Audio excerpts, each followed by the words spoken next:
muy buenos días a todos y a todas.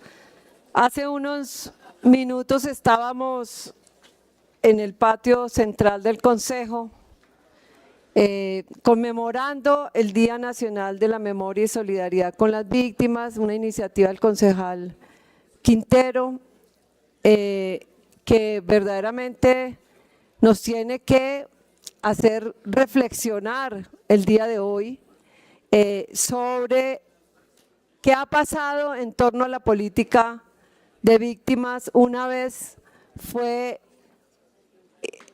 aprobada la ley de víctimas, la ley 1448.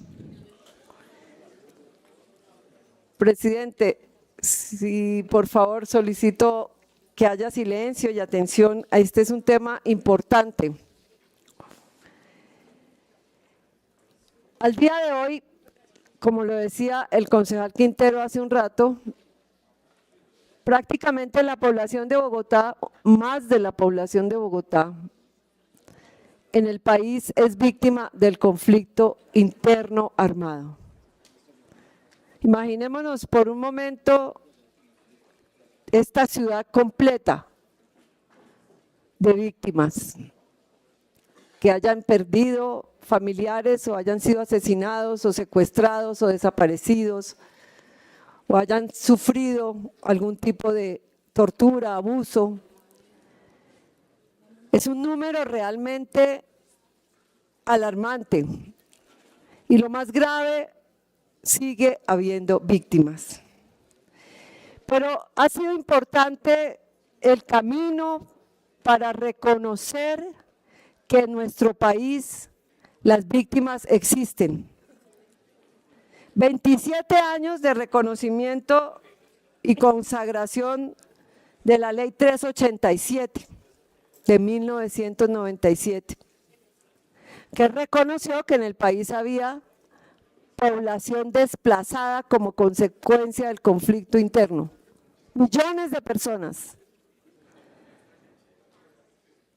Y 13 años de la aprobación de la ley de víctimas, que reconoció que existen las víctimas, que son ciudadanas y ciudadanos que han sufrido profundamente y que merecen verdad, justicia y reparación.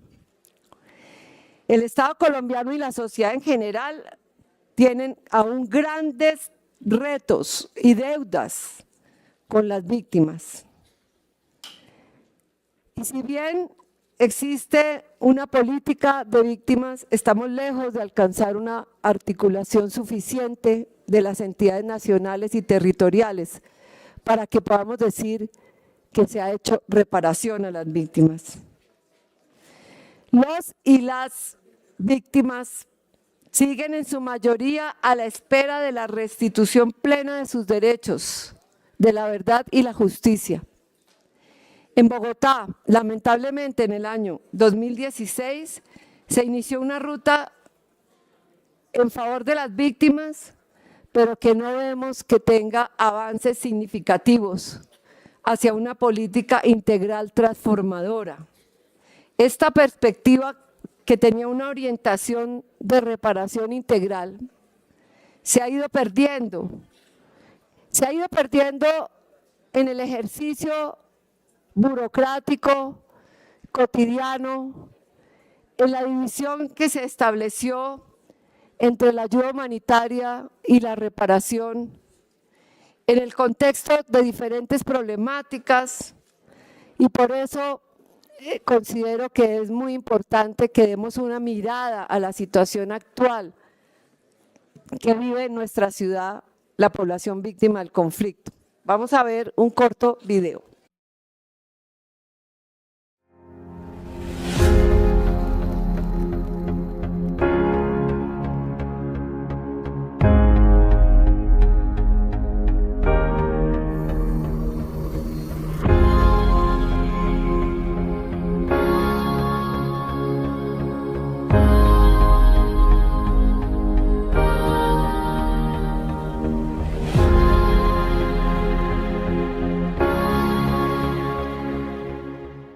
Abril del 2024, continuamos aquí denunciando, conmemorando, recordando a las víctimas del conflicto armado, a quienes la guerra les arrebató la vida, les arrebató sus bienes, les arrebató su dignidad.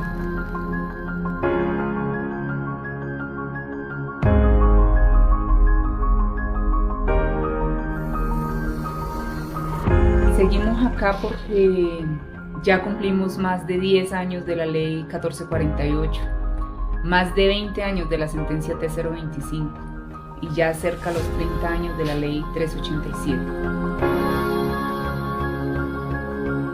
Me dijeron ahí que toca que declarar y ya declaré, pero entonces me negaron la declaración.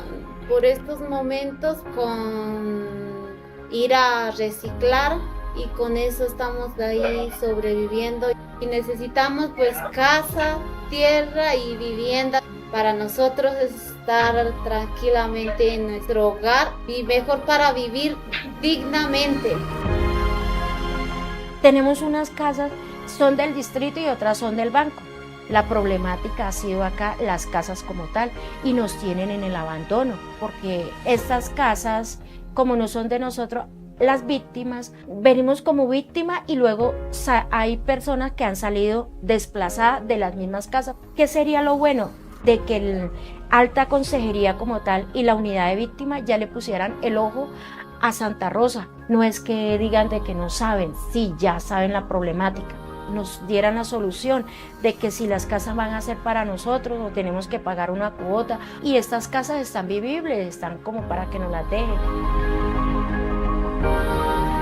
Como líder social y representante de víctimas, tengo que decir que no se han reparado las víctimas. Pues las estadísticas dicen que ni el 1% de las víctimas tienen una reparación individual, que es la indemnización, que no es ninguna reparación, porque la reparación es integral. Tengo 4 desplazamientos internos en Colombia.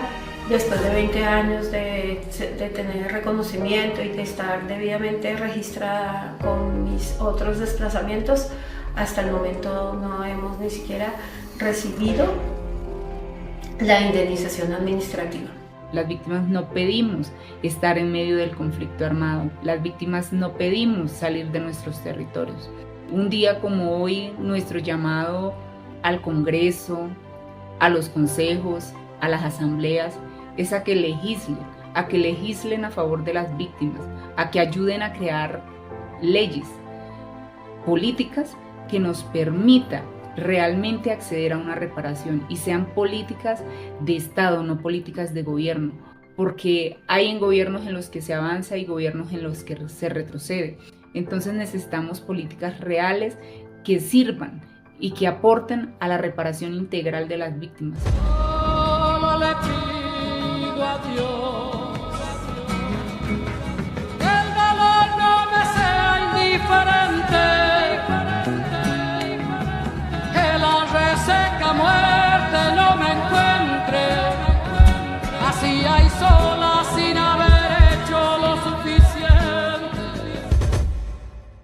Bueno, vamos a ver ahora un poco de contexto sobre la situación actual. En Bogotá residen 370.752 víctimas, el último dato de 2023, y de las cuales 191.866 son mujeres, 178.393 hombres, y por rangos de edad tenemos que la mayor población se concentra entre los 29 y los 60 años, con 171.846 personas en esa edad, y le sigue la población en el rango juvenil, que son 88.816 personas entre 18 y 28 años. Eso significa que la mayoría de esta población está en una etapa económicamente activa. Y la juventud víctima del conflicto armado es un grupo amplio con necesidades en materia de formación, empleabilidad e inclusión social.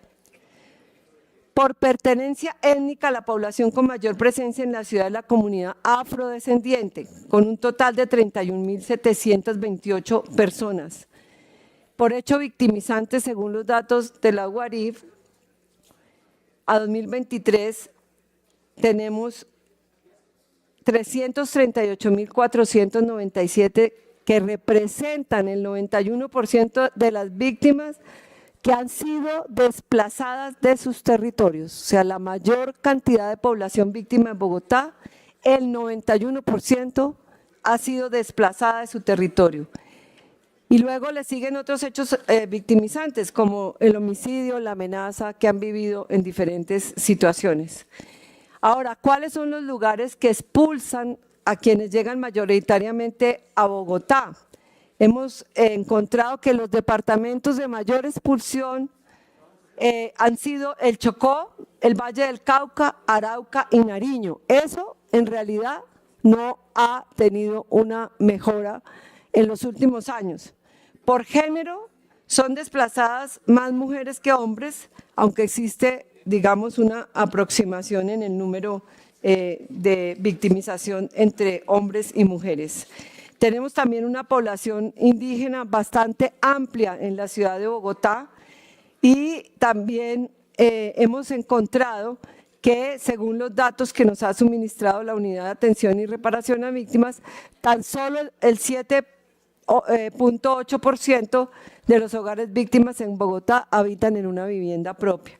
El 79% habitan en vivienda en arriendo y habría que ver ustedes cuáles son los arriendos o las viviendas en donde se alojan las víctimas. Nosotros conocemos en muchas localidades de Bogotá a donde llegan personas desplazadas a las que no se les arrienda, no se les permite alquilar viviendas si tienen niños, tienen muchas restricciones y limitaciones, estigmatización y en muchas ocasiones rechazo.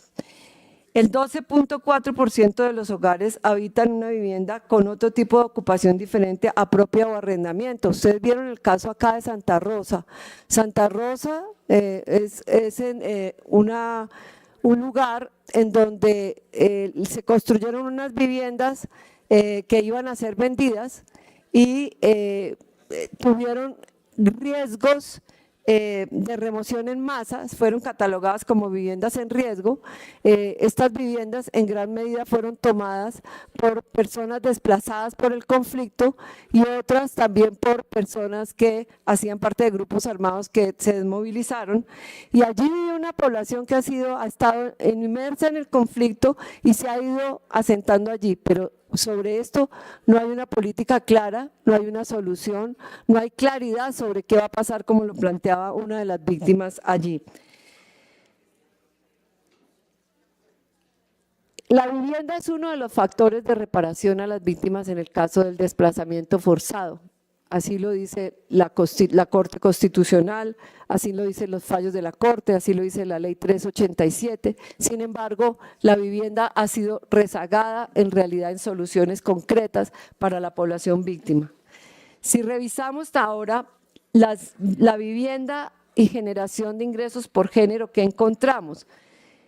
En Bogotá, el 56,3% de las víctimas que no cumplen con el derecho a vivienda son mujeres y el 55% de la población víctima de desplazamiento forzado en Bogotá que presenta dificultades con el cumplimiento del derecho a la generación de ingresos son mujeres. Entonces, esta población, 56% que no tiene vivienda y 55% que no tiene ingresos, es una situación que viven muchas mujeres desplazadas en Bogotá. Esto obliga a tener medidas diferenciales con mujeres víctimas del conflicto, medidas diferenciales en cuanto a búsqueda de sostenibilidad económica y búsqueda de vivienda. Según datos de la Unidad de Víctimas, 32.832 hogares de víctimas viven en Ciudad Bolívar, Bosa, Rafael Uribe, Kennedy y Suba. Son los barrios de mayor concentración de víctimas. Hay una población importante que está en Las Margaritas, El Corzo, en Bosa, Paraíso en Quiva y Ciudad Bolívar y en Centro Usme urbano. En Suba, Barrios Unidos, en Suba, barrios como Santa Rita, Lisboa, Tibabuyes y La Gaetana son los de mayor presencia de víctimas de la ciudad. En este punto yo quisiera saber si ya sabemos en dónde viven principalmente las víctimas del conflicto armado. ¿Por qué no implementamos estrategias integrales en estos barrios? Es claro hace mucho tiempo que la ubicación de las víctimas del conflicto armado en Bogotá se encuentra en unos puntos de la ciudad. Sin embargo, no hay políticas que contribuyan a la superación del estado de vulnerabilidad que vive esta población. En cuanto a las condiciones de pobreza que tenemos, el 48.3% de las víctimas del conflicto está en situación de pobreza monetaria, es decir, casi la mitad, y el 15.8% se encuentra en pobreza extrema. Claramente una proporción importante de la población en pobreza en Bogotá son víctimas del conflicto armado, lo que obliga a tener políticas más integrales y transformadoras de superación de las acciones que se han hecho en la ciudad. ¿Qué es lo que pasa? Aquí es donde yo veo un cuello de botella muy grande. Hay una división entre las responsabilidades de los municipios y las responsabilidades de la nación, pero esa división que puede ser entendible en cuanto al tratamiento que se presenta cuando llega una familia víctima al municipio, es entendible en la perspectiva de la ayuda humanitaria y de la atención inmediata, pero las ciudades y los municipios deben tener un enfoque reparador y transformador en este proceso, y esto debe llevar a una articulación mayor entre las responsabilidades de la nación y el territorio. ¿Qué pasa ahí? Muchas víctimas se quedan por años recibiendo ayuda humanitaria que apenas les alcanza para tener una mínima y miserable subsistencia, no para superar una condición de vulnerabilidad y transformar su desgracia, transformar su situación de víctima a una situación de ciudadanía plena de derechos. Ahí está el punto que yo creo que las ciudades y los distintos municipios que son receptores de población víctima tienen que empezar a replantear, porque las ciudades y los municipios también tienen responsabilidades en el enfoque reparador. Las ciudades y los municipios también tienen responsabilidades en, por ejemplo, cómo se da un retorno de una población víctima desplazada, cómo se da una reubicación. Uno se encuentra aquí con víctimas que llevan años cobrando una ayuda humanitaria, no se ha reubicado en la ciudad, no sabe si su destino final y definitivo va a ser la ciudad, se va quedando, pero la situación de exclusión continúa. No hay superación de la pobreza. De otra parte, el 45,9%, o sea, 154.845 víctimas del desplazamiento forzado, por estas razones no pueden superar la condición de vulnerabilidad. Es decir, aproximadamente 5 de cada 10 víctimas de desplazamiento forzado en el Distrito Capital viven esta situación. Los principales rezagos, ¿cuáles son? El derecho a la vivienda, la generación de ingresos, la alimentación, y yo quiero decir que hay algo que a mí me preocupa enormemente todo el tiempo, y es la atención psicosocial. Una sociedad como la nuestra, que tiene tal volumen, tal número de situaciones de victimización, necesita un programa de atención psicológica, emocional, suficientemente robusto para ser capaces de superar el trauma causado por la situación de violencia. Vemos en muchas, ahora acabamos de ver una situación muy grave y en el acto que hicimos, y muy grave y lamentable de una situación psicológica de unas víctimas. El 24.4%, o sea, 6.278 víctimas no cuentan con alimentación adecuada. Hay una situación de desnutrición en muchos casos en los niños y en las niñas y en la población. Lo vemos solamente, pues lo podrá ampliar ahora en su intervención el concejal Oscar. Bastidas, pero lo vemos a diario, por ejemplo, con la situación que viven los niños en Vera. En este paneo de caracterización que vemos, se establecieron como prioridades grandes apuestas así: acceso a vivienda a través de 2.000 soluciones de vivienda, educación superior para 830 víctimas del conflicto armado a través de la Universidad Distrital, atención psicosocial a 14.000 personas víctimas del conflicto con enfoque diferencial, reconociendo tradiciones y saberes ancestrales. En este orden, en la respuesta a la proposición que hicimos, se reporta lo siguiente: hubo subsidios para adquisición de vivienda, BIS y BID, pero no entendemos, no sabemos si fue vivienda efectiva, porque en la mayoría de los casos se presenta que el subsidio que da el municipio no alcanza a hacer el cierre financiero y por lo tanto la víctima queda sin vivienda y no tenemos realmente conocimiento de entrega efectiva de vivienda.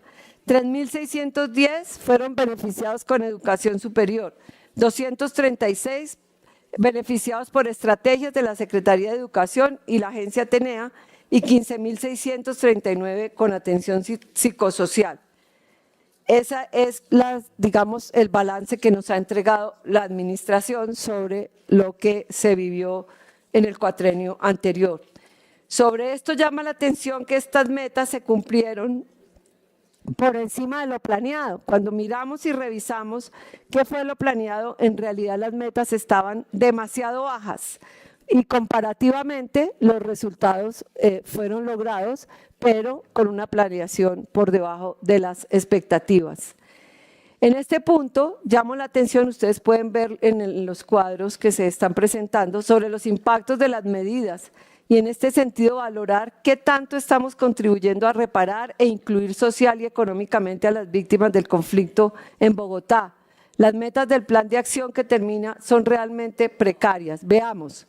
2.000 soluciones habitacionales no genera un impacto importante en la necesidad de vivienda para una población en la que el 92.3% son desplazadas.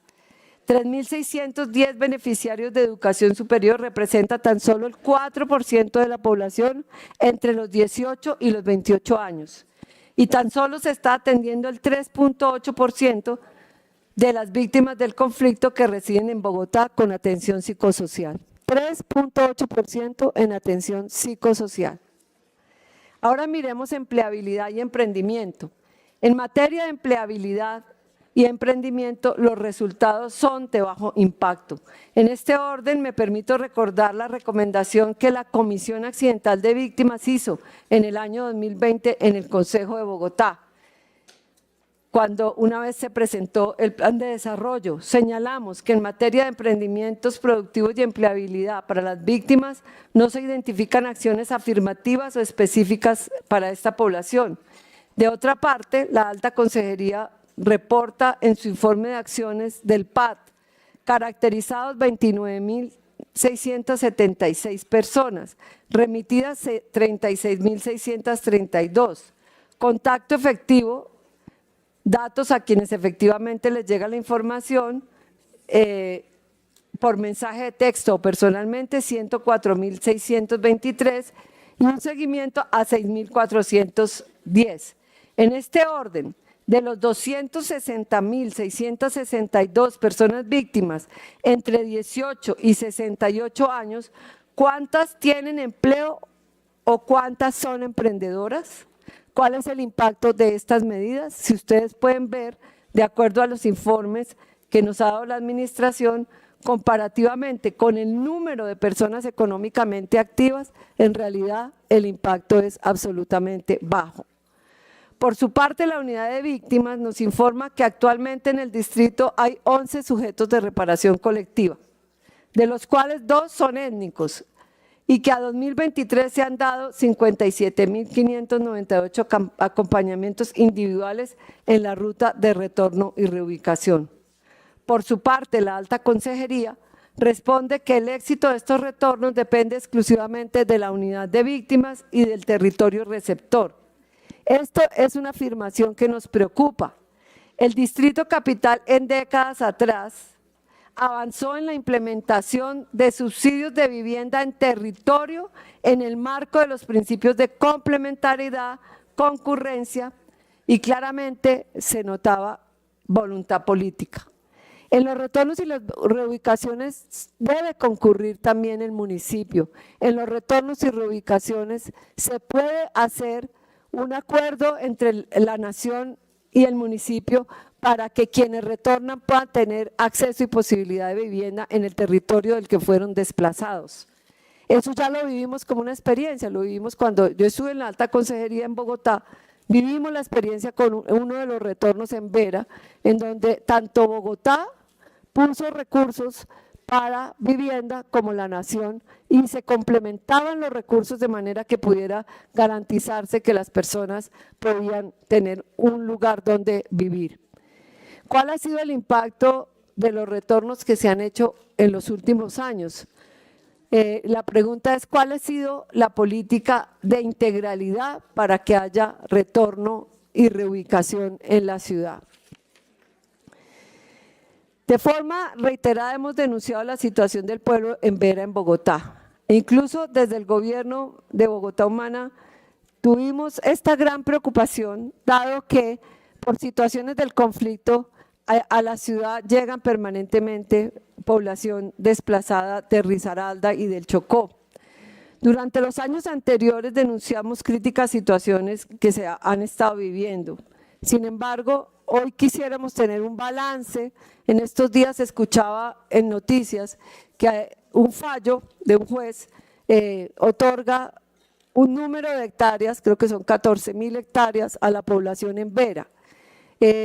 Si esto es así, ¿qué está haciendo o qué ha pasado en las últimas reuniones que ha habido, que sabemos que las ha habido, entre el Gobierno Nacional, la Unidad de Atención y Reparación a Víctimas y el Gobierno de Bogotá frente a la población en Vera? ¿Cuáles son los factores que hacen que los retornos no sean sostenibles? Yo creo que es fundamental. No se puede seguir haciendo retornos para que a los pocos meses volvamos a tener una situación de desplazamiento. Yo creo que es muy importante poder ubicar claramente los factores que están incidiendo en esto. En este tema de reubicación y vivienda, es preocupante que actualmente no se están acompañando las familias que fueron beneficiadas con vivienda VIP y BIS. Sobre esto también quisiera reiterar lo siguiente.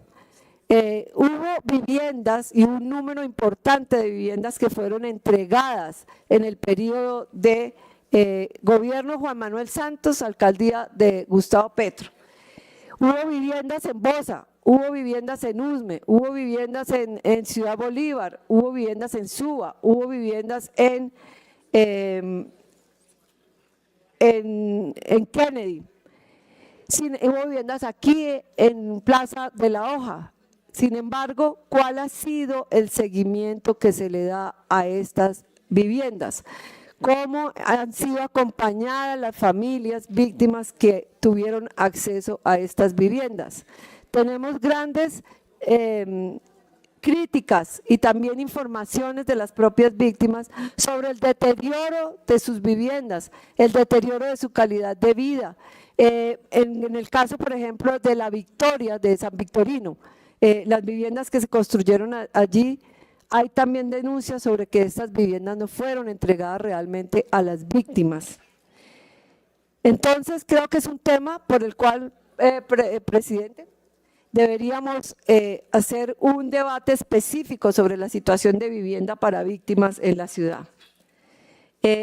Las medidas que se han hecho son en realidad separadas y fraccionadas unas de otras, no corresponden a una política de implementación de superación de las condiciones de victimización. En los temas de paz es muy importante que decir que el 15 de noviembre de 2023 se expidió el decreto distrital número 537, por medio del cual se adopta la política distrital de seguridad, convivencia, justicia y construcción de paz en la ciudad. Y que ese plan tiene un periodo de 2023 a 2038. Además, comparto los indicadores de resultado, por ejemplo, los que están bajo la responsabilidad de la Secretaría General, que están en manos de la Alta Consejería, y los quisiera mencionar. Las víctimas de desplazamiento forzado que permanecen en Bogotá, que superan su situación de vulnerabilidad, el porcentaje de víctimas excombatientes y población de las zonas PEDET que se percibe estigmatizada por las instituciones distritales que los han atendido y la ciudadanía, el índice agregado de condiciones para la reconciliación, el porcentaje de espacios de planeación y seguimiento de las políticas de la ciudad priorizadas en los que participa población víctima, excombatiente y de las zonas PEDET. Considero importante que esta política empiece a ejecutarse con la participación activa del Consejo Distrital de Paz, las víctimas y las organizaciones de paz que hacen parte de la ciudad. Yo creo que es un instrumento importante acudir también a los consejos de paz que están creados por ley y que pueden contribuir a un esfuerzo tan importante como seguir avanzando hacia la paz. Reconocemos que los PEDET urbanos de Ciudad Bolívar, Bosa y Soacha y el rural Sumapaz en Bogotá son un aporte en materia de desarrollo territorial para la paz. Sin embargo, vemos con preocupación que las metas básicamente son de gestión y el impacto aún es muy bajo. Gran parte del periodo de Claudia López se tomó en la planeación de los PEDET. Ahora yo creo que es muy importante y fundamental que se vean resultados de estos PEDET contribuyendo verdaderamente a la situación de paz. Hace poco veíamos cómo Sumapaz es la localidad donde está el mayor índice de pobreza de nuestra ciudad. Eso no puede ser. Si realmente nos enfocamos en una construcción de paz, hay territorios que tienen que tener una inversión económica importante para la superación de la pobreza. Sumapaz todo es una localidad que podemos catalogar como una localidad que ha sido víctima del conflicto armado y que requiere un proceso de reparación colectiva. Bueno, en conclusión, el 91% del total de las víctimas que residen en Bogotá fueron afectadas por desplazamiento forzado. El 48.3% está en pobreza monetaria y el 15.8% en pobreza extrema. Los retornos y reubicaciones han perdido el potencial transformador y reparador y por eso instamos al gobierno distrital y al gobierno nacional a que haya acuerdos que lleven a que la articulación nación-territorio contribuya a la superación real del estado de victimización de miles y millones de personas que habitan en el territorio nacional, en Bogotá casi 400.000 personas. La política de paz debe empezar a materializarse en sus pilares. Consideramos importantísimo y valoramos todos los esfuerzos que se hagan por la paz. Y llamamos a los actores armados, a los grupos armados, a que contribuyan con que este país logre verdaderamente una vida digna, porque Colombia se merece la paz. Llamamos a todos los actores armados, al Ejército de Liberación Nacional, a las disidencias de las FARC, a quienes están en procesos, a parar la guerra y a enfocarse por un camino de paz que tanto requiere nuestro país. Gracias, presidente. Tenemos, como habíamos quedado, la palabra de una de las víctimas, antes de darle la palabra al concejal Julián Rodríguez Astoque. Entonces, el Taita Jorge Yalanda, de la comunidad muisca.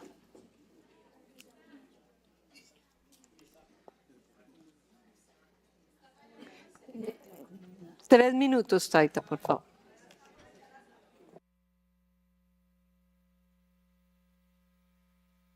Perdón, Misak.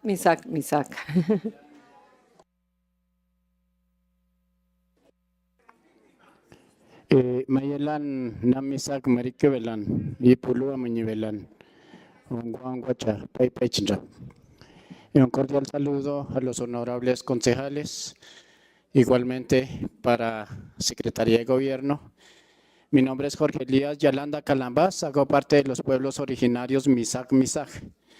Somos víctimas del conflicto armado, en la cual pues estamos acá en Bogotá, como un pueblo que ha sido arrancado de su territorio En este momento estamos ubicados la mayor parte en la localidad de Fontibón.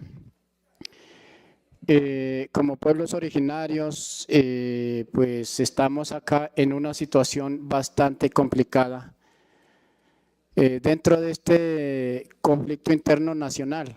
Para nosotros como pueblos originarios, nos dice que llevamos más de 60 años del conflicto armado. Y yo llego a decir que no conozco la paz. He nacido en la guerra y sigo viendo la guerra y no conozco esa paz. Quisiera algún día conocerla. No sé si ustedes los conocen. Sería bueno que nos contara cómo es la paz. En este momento, como nos cuenta, más de 9 millones de colombianos víctimas del conflicto armado, con una ley que nos reconoce, que es la 1448, con un decreto que nos reconoce como pueblos originarios de una atención diferencial, pero que aún no se ha ejecutado esos decretos. Porque nosotros como pueblo originario MISAG el año pasado solicitamos para el retorno, solicitamos para una reubicación, porque tenemos MISAG que algunos se quieren reubicar, algunos se quieren quedarse aquí en Bogotá, algunos quieren retornar al territorio. Solicitamos ese proceso ante la Unidad Nacional de Víctimas, pero encontramos la situación de que no tenemos una ruta para hacer ese proceso de manera diferencial.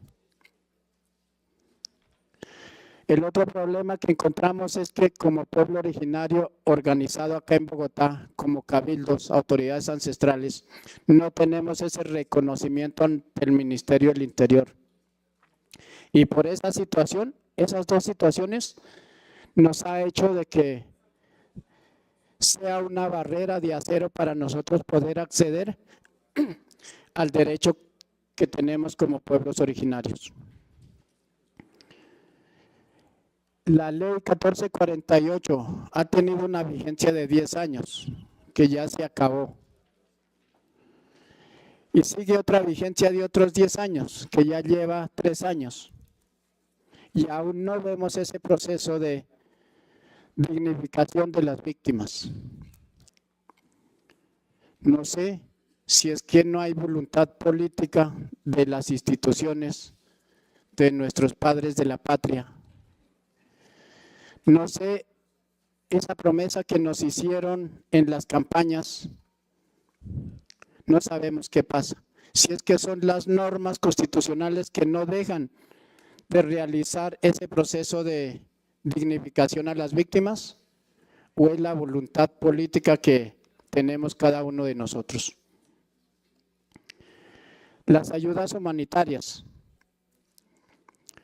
Si una víctima del conflicto armado ya consigue un empleo, nos han quitado las ayudas humanitarias porque ya tenemos empleo y ya salimos de la vulnerabilidad. A mí me llegó, después de un año, la resolución de reparación integral. Me dijo la oficina, apenas le llegue la indemnización lo llamamos. Hace 10 años que estoy esperando esa llamada. Y muchos han muerto esperando esa llamada. Y seguimos en espera. En este momento no existen programas, digamos, eficaces como proyectos productivos. Un programa de vivienda eficaz para las víctimas del conflicto armado. No lo he escuchado. Nosotros como pueblos originarios vivimos de la tierra. Solicitamos que pueda seguir ese proceso de consecución de tierras y nos elimine esas barreras que tenemos, como el registro del ministerio y el resto de barreras que nos siguen saliendo dentro de ese proceso.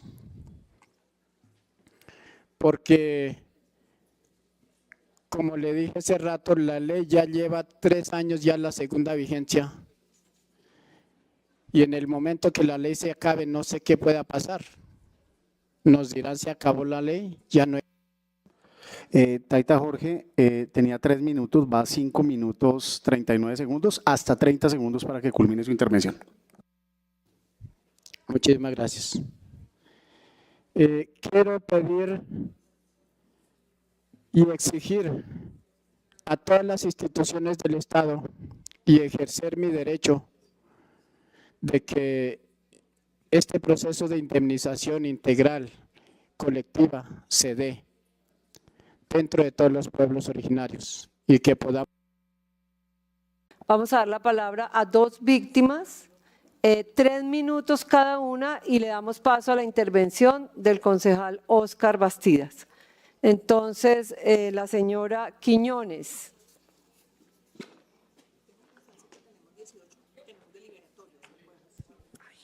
Gracias.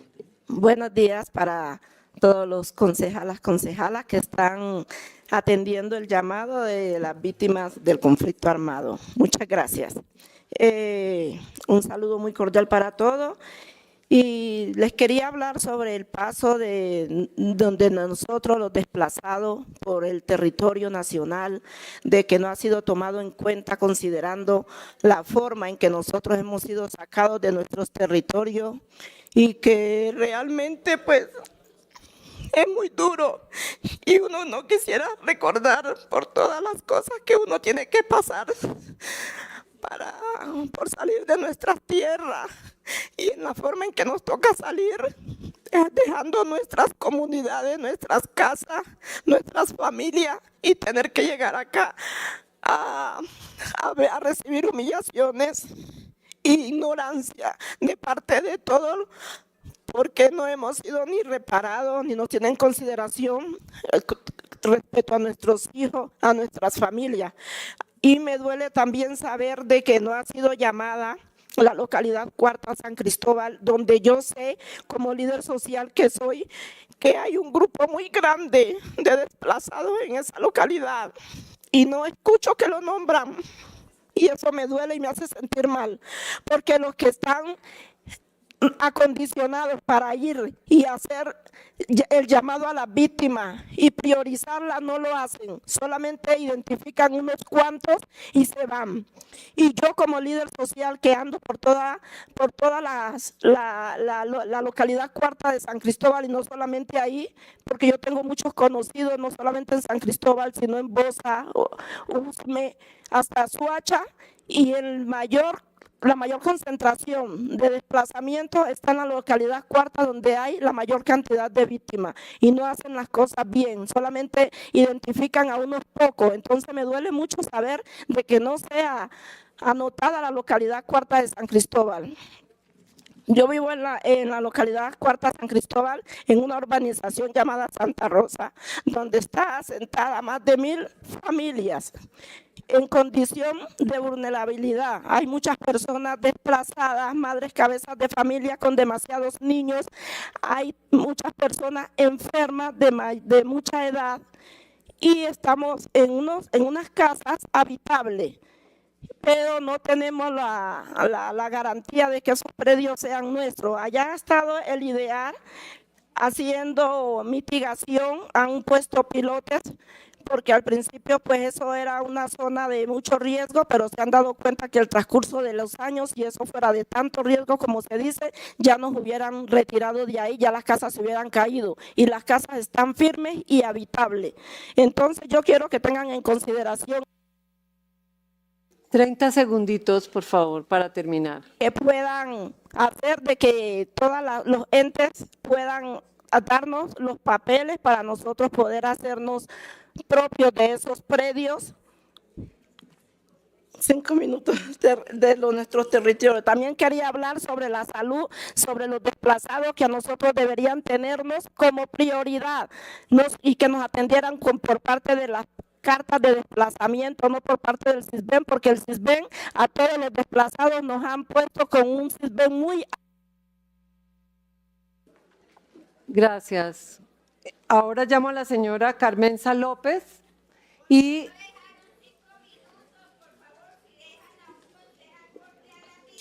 Ya te explico por qué, ya le explico por qué. Este es un debate de control político, es citado por los concejales e invitamos a las víctimas para que también den sus opiniones, pero tenemos que hacer todo el debate sobre cifras, sobre la situación en general para que la administración responda. Entonces no podemos quebrantar la agenda está preparada de esta manera, falta todavía el concejal Oscar, que tendrá una hora para hablar, y tiene que hablar la administración en respuesta. Sí, estamos dando la palabra. Entonces la señora Carmenza López tiene la palabra.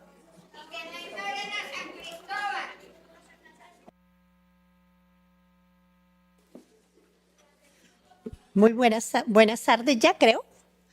Mi nombre es Carmenza Adriana López, soy la coordinadora de la Mesa de Participación Local de Víctimas de la localidad más hermosa que tiene Bogotá, que es Sumapaz. Además, soy consejera distrital de Paz y en este momento pertenezco al Consejo de Planeación Local de mi bella localidad. Me siento un poquito como muy regular en este recinto. Primero, bueno, agradecerles que nos hayan invitado, pero la verdad, cómo me hubiera gustado que primero se hubieran escuchado las víctimas, ¿sí? Porque si ustedes nos invitan acá, escuchemos primero las víctimas, porque nosotros tenemos mucho que comentar y ver cómo se maneja este trabajo, esas barreras que tenemos nosotros acá. Esta mañana en el evento de conmemoración que se hizo, me pareció un poco pobre, triste. ¿Por qué? Porque resulta y pasa que yo esperaba que me dijeran, Carmenza o señores víctimas del conflicto armado, les tenemos un acuerdo donde vamos a buscar los beneficios, donde vamos a mirar y a priorizar qué vamos a hacer con ustedes. Pero la verdad, no lo escuché. Entonces, me siento orgullosa que algunos concejales han nombrado a Sumapaz, ¿sí? Pero me encantaría saber qué han hecho por Sumapaz. Porque en este momento, en algún momento, el único que yo conocí y que estuvo trabajando en el territorio que me nos ayudó, el doctor Julián. Fue el único el que presentó, le decíamos nosotros, ayúdenos con los PEDET. Porque resulta y pasa que la alcaldesa se hizo unos PEDET, pero resultó que esto no fue beneficiado. Trabajamos 2 años buscando cuáles eran nuestras prioridades en nuestro territorio. Y no solamente se hizo en Sumapaz, sino Ciudad Bolívar y creo que Soacha, Bosa. Pero resultó que no hubo nada. Para poder crear un PEDET acá, estos PEDES tienen que tener recursos, se deben hacer por acuerdo, tiene que ser algo jurídico, pero si nosotros hacemos un PD y lo dejamos como quedó en la administración pasada, pues no hicimos nada. Entonces, yo sí les digo, por favor, si ustedes nos invitan aquí, busquemos, hagamos unos acuerdos donde verdaderamente se trabaje por las víctimas, donde se haga un trabajo para ellos y que verdaderamente se sientan identificados con este Consejo de Bogotá. ¿Sí? Porque es que la verdad, aquí yo no veo nada. Es algo que siempre venimos aquí, pero desafortunadamente no hay una respuesta positiva. Entonces, para mí sí es muy importante que si ustedes como concejales quieren o van a trabajar con las víctimas, busquemos la forma de hacer acuerdos. Porque mira, nosotros tenemos muchas barreras. Hicieron una ley 1448, pero esa ley parece...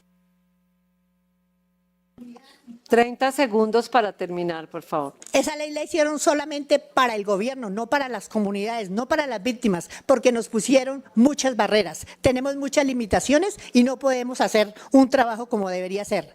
Entonces, les agradecería muchísimo que si verdaderamente quieren trabajar por las víctimas, busquemos la forma de reunirnos, busquemos la forma de hacer unos acuerdos como debe ser para buscar los beneficios y prioridades que tienen las comunidades. Muchas gracias.